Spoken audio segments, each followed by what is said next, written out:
Hi, today is March 21st of 2010, and I'm here with Ben Nachman, and I'm here to tell you about my life. I was born Marlene DeLugoff to Tilly and Isaac, otherwise known as Duke. The reason he got the name Duke, he played a part in a high school play, and he was the Duke, and it stuck with him. His sister, by the way, was the Duchess in the play, but the Duchess name didn't stick on her.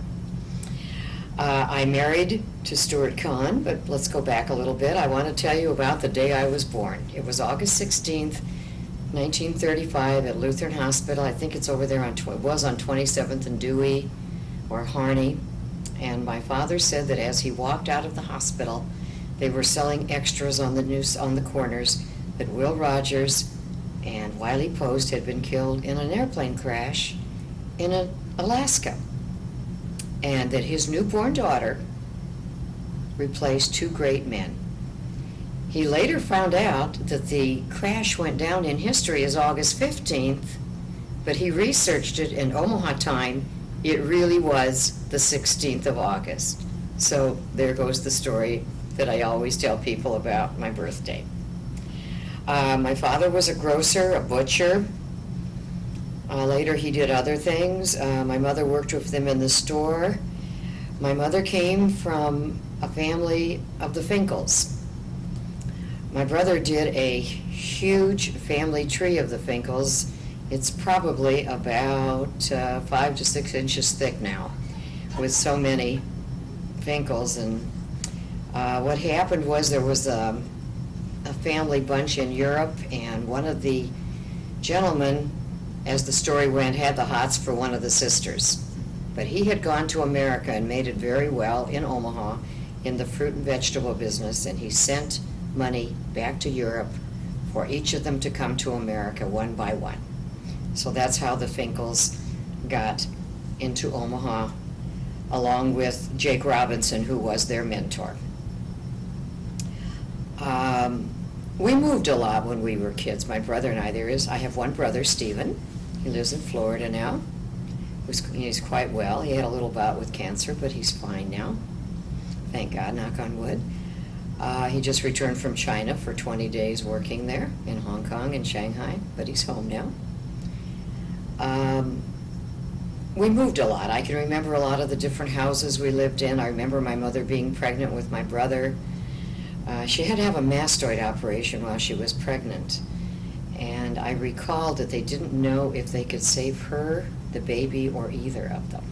But Dr. Herman Cully did save her, and her hearing was fine, and my brother was born good. And I have pictures of my 6th birthday party, and she was pregnant, and she had the little wrap around her head, and he was born in September.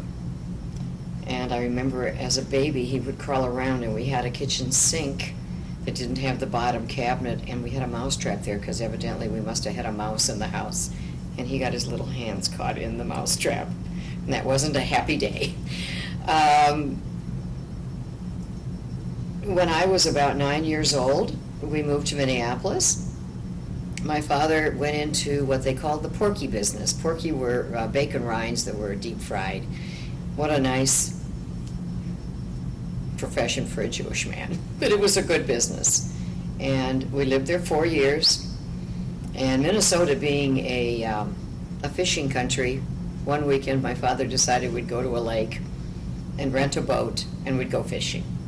And we did. And I sat on one side of the boat and my brother sat on the other. And he was catching all the fish. And he was maybe 3 or 4, maybe 5 years old. And I didn't catch any fish. And I cried. And so we decided we would change sides of the boat, and we darn near drowned everybody. And guess what? He went to the other side of the boat, and I changed, and he still caught all the fish. And I cried again. That was my fishing story. What can you tell me about your dad in the grocery store? What do you remember? I don't remember much at all, other than I have a picture of him holding me as a newborn in front of his grocery store at 6910 Maple. It was called the Bonita Market. I know he worked for my uncle in a grocery store on 1801 North 24th Street, which was Joe Zusman's store. It used to be a feed store when my Zeta was there. And Joe and my dad didn't get along, but I found out later through all the years that nobody got along with my Uncle Joe, that nobody could work with him. And I don't quite remember exactly what went on through the years. Later, I think he became a salesman and he sold garages. I think they called them bandits because they, put garages up all over people's houses, neighborhoods and things. Later, he worked for a company that supplied the grocery stores with kitchen utensils. I don't remember much about him being in the grocery business other than he was. We did later move to California because the inhaling of the grease, I guess, smoke from the cooking of the bacon and the pork rinds bothered his lungs, and he went to California and tried to do it there, and it didn't work. So we came back to Omaha when I was about 16, and I finished my last 2 years at Central High. And well, in Minneapolis when we lived, we were pretty affluent, but through the years it kind of dwindled down, and I wanted to go away to school at WashU in St. Louis, but little did I know about getting grants and aids and all that kind of stuff, and maybe they didn't even do it at that time. But I ended up going to UNO because I had to work and pay for my own tuition. And lo and behold, I was walking down the hall one day with 2 other of my Jewish friends, and Stuart Kahn came along and he saw me, and he asked his fraternity brothers in Phi Ep, "Who's the one that walks in the middle, the one with the pretty legs?" And nobody seemed to want to introduce him to me. Finally, Al Feldman did. And by the way, I think it's your cousin Dave Belzer was in the fraternity also. We met. He asked me out on a date. My mother asked me who I had a date with. I said, well, he told me his name was Driz. I never knew what his first name was. Really, it was Stuart, but his nickname was Driz. And we went to a fraternity party, and it was a costume party, and I don't remember my costume, but I remember his. It was a cut-off t-shirt. Real innovation. But it was fun. And then he said, what do you want to do after the party? And I said, well, let's go for a ride. Okay, so being shy, which I'm not now, but I was then, I was kind of like hanging on the passenger side door, and he says, I won't bite. You can move over and you can sit next to me and we can hold hands. And so we took a nice long ride, and he told me that he was getting new tires on his car tomorrow. He had a Plymouth. And it didn't mean too much to me. I didn't know too much about cars. And when he took me to the door, he wanted to give me a kiss goodnight, but I said, goodbye. And I ran in the house, and I didn't give him a kiss goodnight. And he came home and he told his mother that he had a date with a girl. Her name was Marlene DeLugoff. And she said, no, son, it was Dolgoff. No, Mom, I think she knows her name. It's DeLugoff. Finally, she realized that we had lived with my grandparents at 2865 Newport, and the Kahns lived at 2737 Bauman, and my mother used to push me in the buggy, and Sarah Kahn, Stuart's mother, would push Stuart's younger brother in the buggy. He was about a year older than me, and they met, and eventually they were playing bridge together as married couples, and she realized who I was. Nice family, she said. Well, Stuart told his mother, I don't think I want to take her out anymore. She wouldn't give me a kiss goodnight. He called me Tuesday, asked me out again. I don't remember what our second date was. Again, I didn't give him a kiss goodnight. This time he came home and he told his mother, I will never call her for a date again. But he did, again, on Tuesday night. And this time I figured, okay, he must be interested in me, and it'd be okay just to have a little kiss. And he did, and I did. And then I ran in the house because I was very shy. I was a little nervous about that. That was 56 years ago. Our first date was April 11th. To make a long story short, we were engaged by Memorial Day. The family took us, his family took my family, And we went down to Caniglia's down on 6th and Pierce, and we had breaded veal cutlets, and the whole dinner was 95 cents, including your drink. Can you believe? That was our engagement dinner. His father went to Brodke Jewelry, bought a set of rings. He went to play baseball one night, took me to the baseball game. And then oh, by the way, he started picking me up every day to go to school now. I didn't have to walk or take the bus. That was nice. I could save a nickel, not to have to ride the bus. He said when he went to play baseball, I took his friend home, Tiger Adams, went around the corner, he said, "Close your eyes, I got something for you." Closed my eyes, I heard some noise. Open your eyes, he says, "Here." He handed me a little box. As it turned out, that was our proposal. I was like shocked out of my mind, but I accepted. I was so enthralled with him. I was so taken by him. He was quite a sportsman. He had a chance to play baseball with St. Louis Cardinals, but his father told him it wouldn't be a good idea. And the reason he had gone to university is because the Korean crisis had come up. He wasn't going to go to school, and his father wanted him to go to Iowa State for engineering, but he didn't want to leave home. So he went to UNO and graduated, and we were married July 11th. He graduated on July 10th. He was one credit short, so he took art to get his degree, and we were married the next day on July 11th at Bethel. Rabbi Katz married us with Cantor Edgar. It was the hottest day in 27 years.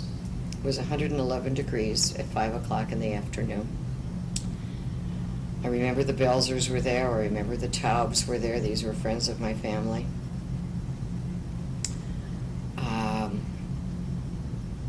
For a time, when we came back to Omaha from coming back from California, we lived at 3224 Hamilton, which was my Zeta's home.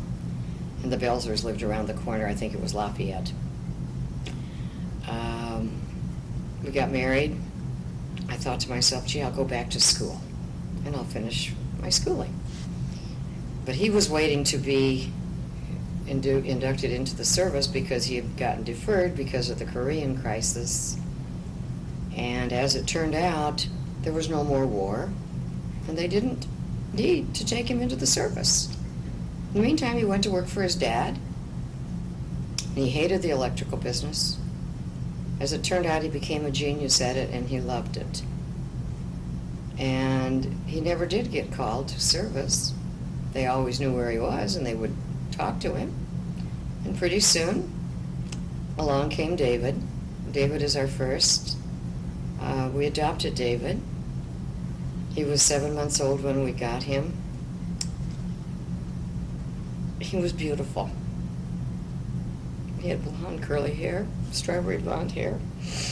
I was so taken by this baby that, somebody was so generous to not want him, but I did. And he immediately became the love of our lives, even though Stuart was a little skeptical about it. But it was Memorial Day weekend that we had got him, and by Monday you could never have taken the baby away. It was wonderful. David was with us at the time, and still is, of course. He's 52 now. For 5 years before I actually was able to carry a baby through. And I have a funny story. Those days we didn't have ultrasounds, and my due date was supposedly December 15th. And I was very cautious about doing things for fear I would lose it again, because I had lost a few in between there. And come December 15th, it snowed. I figured, well, it's okay now. I can go shovel the snow. And I did. And along came New Year's Eve that year, and I was still pregnant.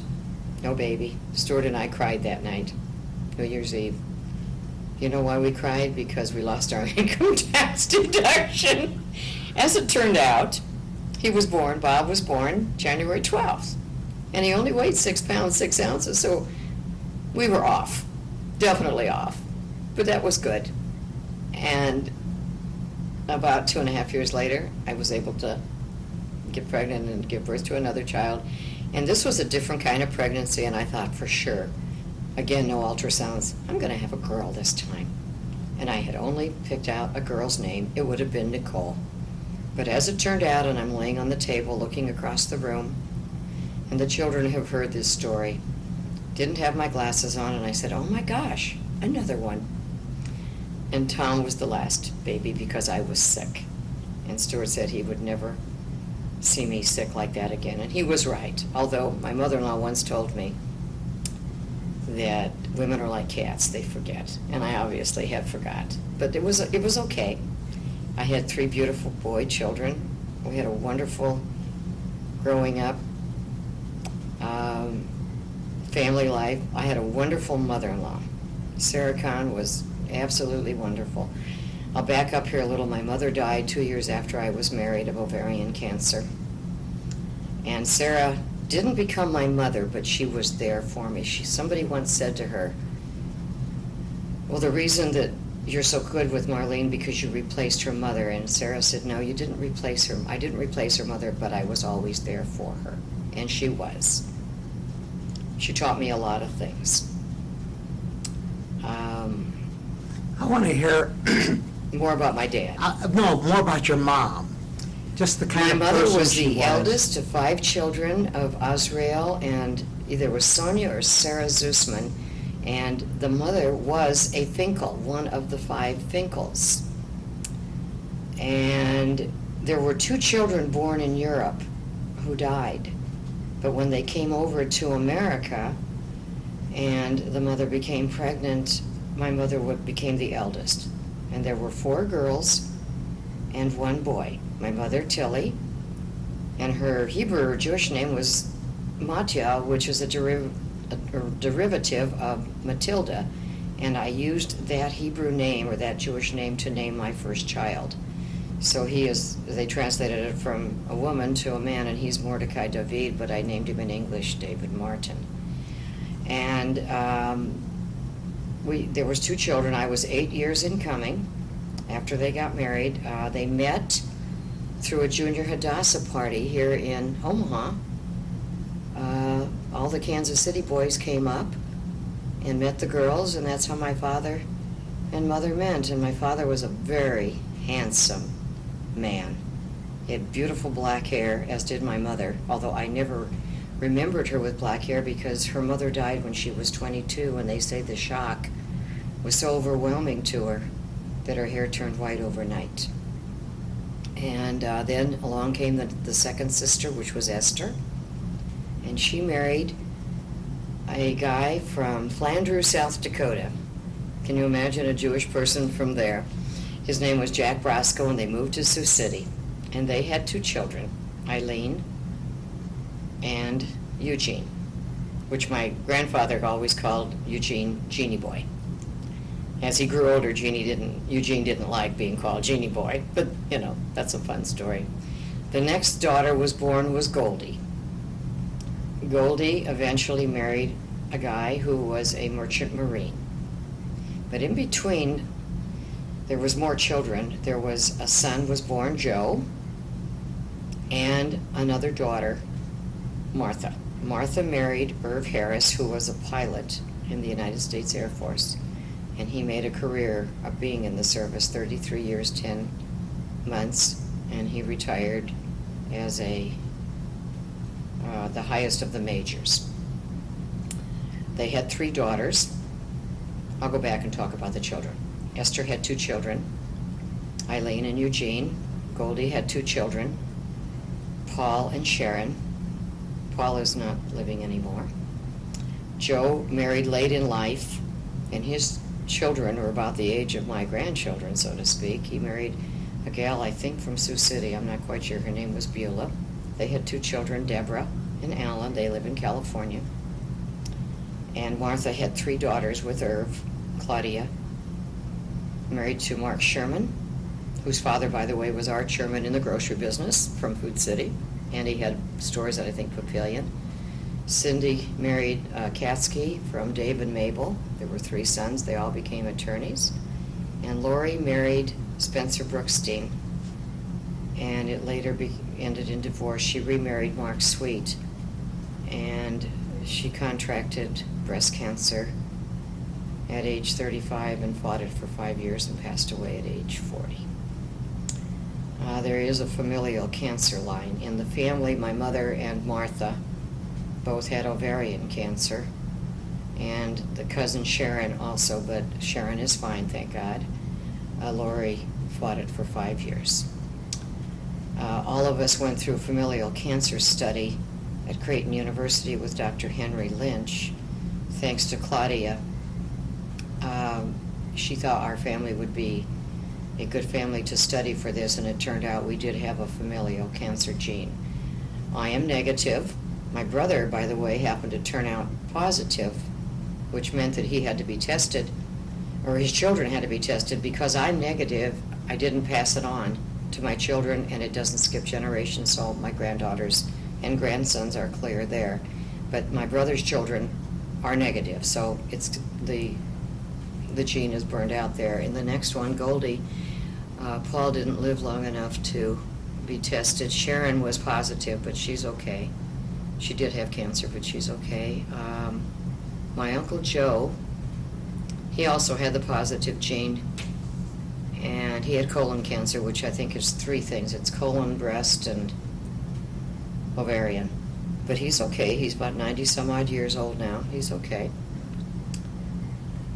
And the last sister, Martha, she was just like my mother with the ovarian cancer, and she passed away. Her children, 2 were positive, 1 negative. So we kind of went through that issue of the cancer. How about on your dad's side? Did he have siblings? Yes, there were 7 children. I'll talk about them. My father was next to the youngest. The oldest was Mary.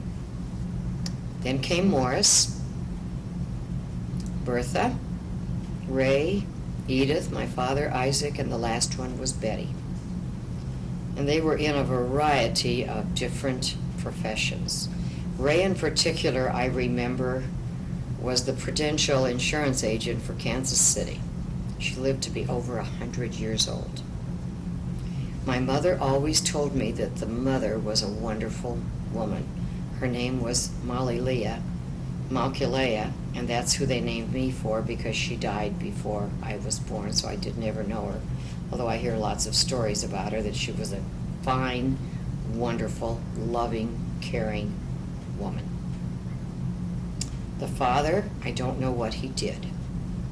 I had no idea. He died young of liver cancer. They said in those days they called it liver disease. Obviously it was probably liver cancer. I don't know. Some of the cousins have had some breast cancer through the years, and maybe that metastasized or whatever through the familial line again. I don't know that. Edith married a gentleman by the name of Joe Rose, and they were very prosperous, and Edith loved me. My mother didn't have great love for the sisters because when my mother and father got married, the aunts here in Omaha were all deciding that Tilly was the first one getting married, and they were making a big fuss. And they decided between the mothers, which was Molly Leah and my grandmother Sarah, or Sonia, that they would call up Rabbi Hoddes in Kansas City, and they would drive to Kansas City, and he would marry them in his study, which they did. And then my dad's sisters found out about it, and they got a little testy and said, "Oh, you had to marry our brother."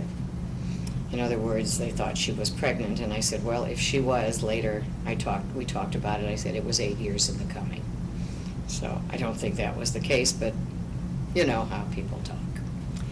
I'm very close with the cousins. None of the original siblings are alive. My father, actually, I'm going to talk about my dad here, had 2 complete lives. He lived with my mother 28 years before she died. I never knew she had the cancer. My father kept it a secret from us. What I didn't know that hurt me later when I found out that he was seeing another woman. The kids know about this story. And for some crazy reason, she had moved into the house when my mother was being hospitalized. And that was very upsetting to my brother. But my aunt in Kansas City, who was my dad's sister, Edith, found out about it, and she came up with the brother, Morris, and politely moved her out right then and there. Told her she had no place in that home, that this home belongs to Tilly. and you're out of here. And she did move out.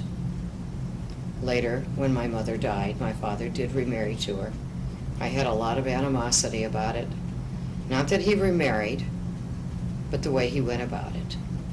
And that bothered my brother as well, and he was 14.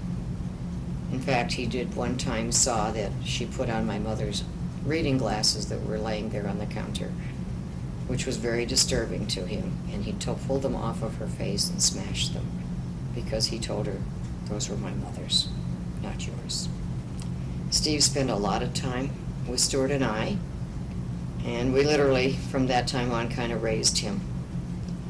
Steve started going to university and got himself a part-time job at Brandeis in men's ready-to-wear. He quit college because Brandeis was really good with him, and he loved retailing. And that's what he is today, as a retailer. He eventually went into women's ready-to-wear with Laser Kaplan in Tobers. And when that went by the wayside, he moved out of town. They went to Wisconsin. He was in the paper business. I'll talk about my dad now. When my middle son went to get married, he was engaged to Vicki Belzer, became engaged with Vicki Belzer. Vicki's grandfather, Nate, and my father were the best of friends through depression years. And I heard so many wonderful stories about the Belzers and the DeLugoffs, that they helped each other through these bad times, both of them being grocers.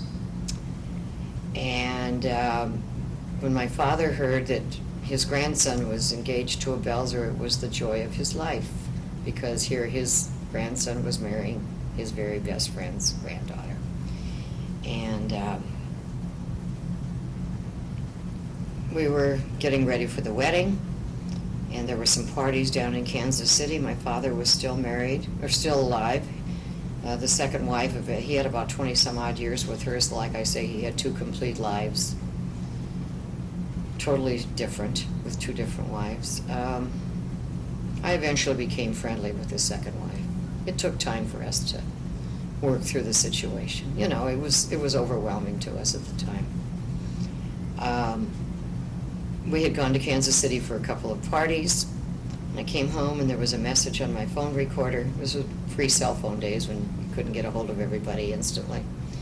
And it was my dad, and he said he didn't feel good on Saturday morning, drove himself to the doctor. And the doctor had an ambulance take him to the hospital. Somehow or another, he had some heart problems. They didn't identify it immediately, but eventually it became known as, what do you call it? The heart has leakage. Whatever. Okay. And they were treating him, and we came back, and Steve and I went up to visit him. He was doing fine. Congestive heart failure is what they called it. I had to think of the word. And the doctors wanted to talk to us. We had the prenuptial coming up on a Friday night. The deal was that he was doing really well, and they were going to bring him by ambulance to the synagogue, and he was coming to the wedding. The nurse was going to come with him. But the Friday night, they were getting married on Saturday night, and Friday night he had gone into some difficulties, and so coming to the wedding was out of the question. And the doctors wanted to talk to Steve and I for what the future would be, what we would decide we would do for his care. The next morning we had the Ofruf at the synagogue, and Steve and I disappeared afterwards, went up to the hospital.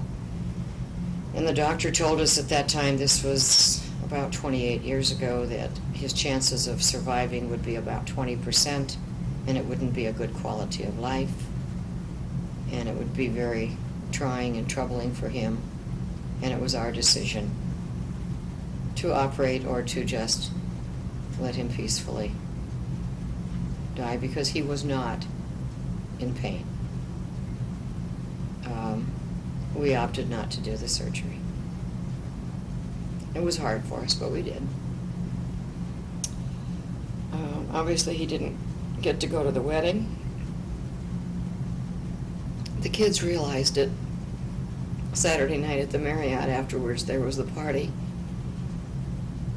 And off they ran to the hospital about 10 o'clock that night, Vicki in her wedding gown. And so he saw her,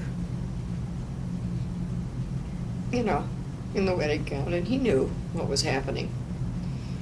A couple days after that, I was at the hospital with him, and he told me that he was dying. And I asked him how he knew. He said, "I have the death rattle." I said, "What is that?" I knew what he meant, but I asked him what it meant. He said, "My lungs are filling up with fluid and I'm gurgling." And that was, I think, on Monday or Tuesday. Thursday evening I went to visit him, and in those days you had to leave the hospital by 8:30, and I hugged him and held his hand.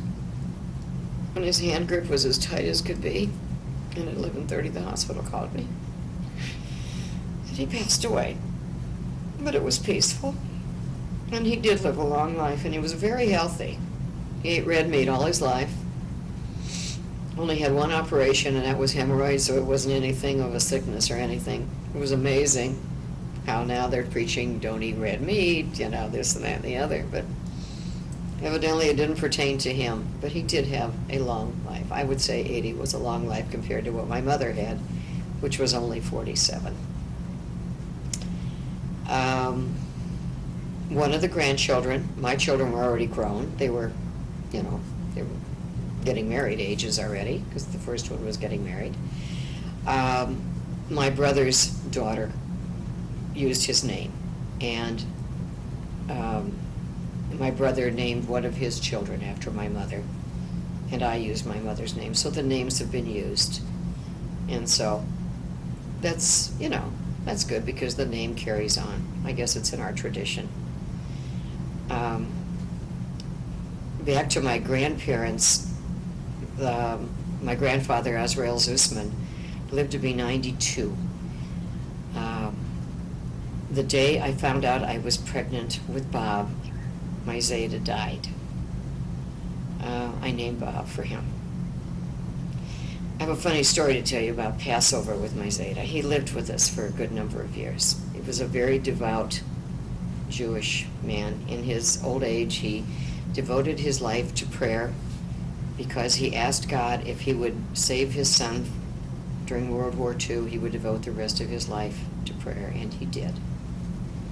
And he would daven all the time. My brother and I always watched him, and it was interesting. And we did keep Shabbat in our home and kosher. And come Pesach time, Pesach was a hard time for my Zeta because that's when his own mother had died, so he was always very sad at Pesach. But we would go to the fish market. There was a fish market down on 24th Street, and he would pick out his best-looking fish to make gefilte fish. My Zeta didn't see so good already. He was getting older. But we let him make the fish. My mother would put him out on the back porch. She would give him what I call the hackmesser, which is the knife, and a big pot. And he would sit out there, and because he didn't see so good, he put too many things into the pot.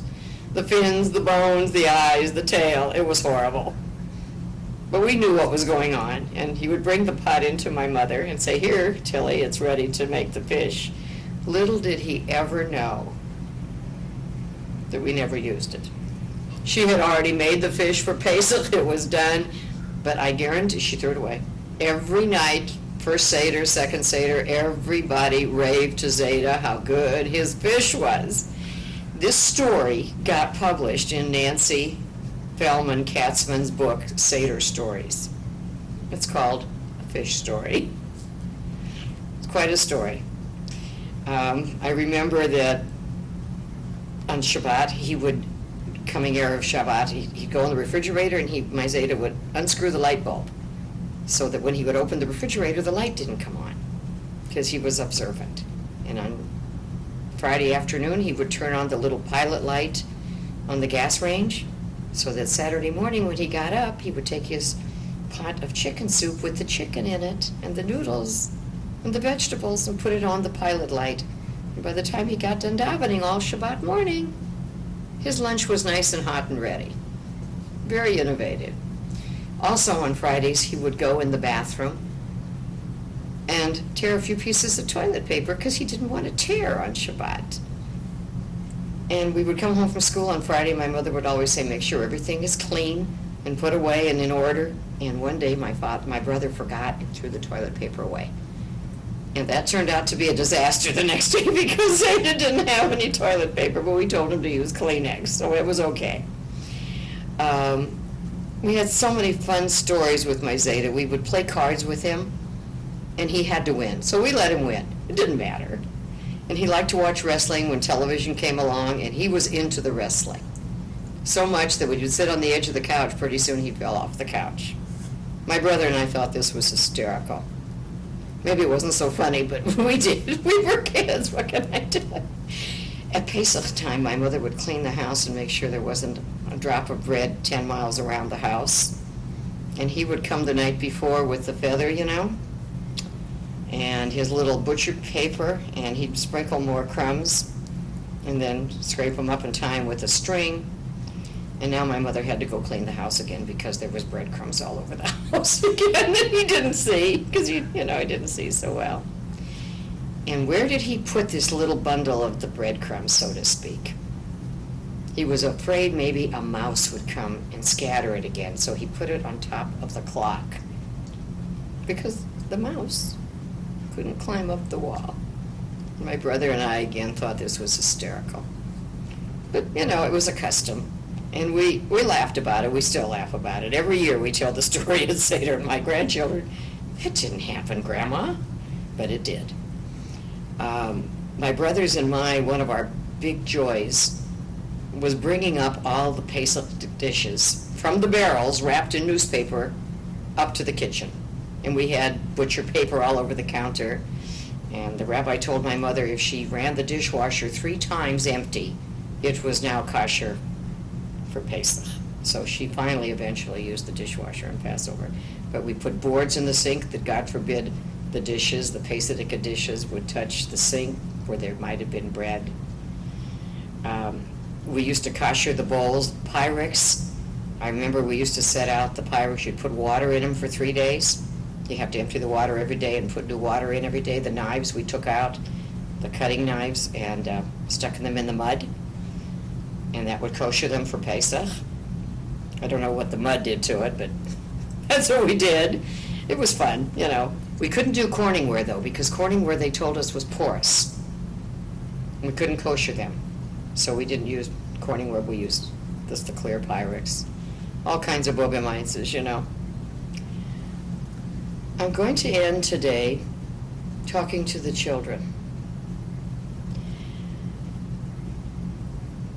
My children became the loves of my life. I devoted my entire life to raising my children, to provide with them love, understanding, caring, discipline. Maybe not such strict discipline that I was raised with, but, we had to have rules. But I will say this, we always had fun, no matter what it was. In our home, there was always fun. I remember one time, David, you stretched your stereo cord across from your bedroom into the bathroom. And this bothered Dad, and he decided he was going to clip it. And by God, he went out and got his cutters from the truck, and he snipped your cord, and you couldn't figure out what had happened. One of the funny things. When Bob was born, David was enthralled with this baby. And I told him, when the baby's sleeping, we'll leave him sleep. And he wakes up, we'll go in there, and by God, David, you were in there every darn time. And what had happened, one time we walked in, and the little thing on the belly button fell off. And I think that was the part that you were so enthralled with, because this is your little brother, but he was so different. Because you didn't have that on your body, and now that it fell off, you knew he was okay. And you didn't go in there anymore because now, he's a baby. That's okay. And I recall also, go back to David, David loved music from day one. and he'd take his nap and he'd get up and American Bandstand came on with Dick Clark. We turned the TV on and the sound would come on before the picture did in those days, and David would stand in front of the TV and that little leg was tapping to the music, and by God, he's still with the music. David is still a big deal with the music.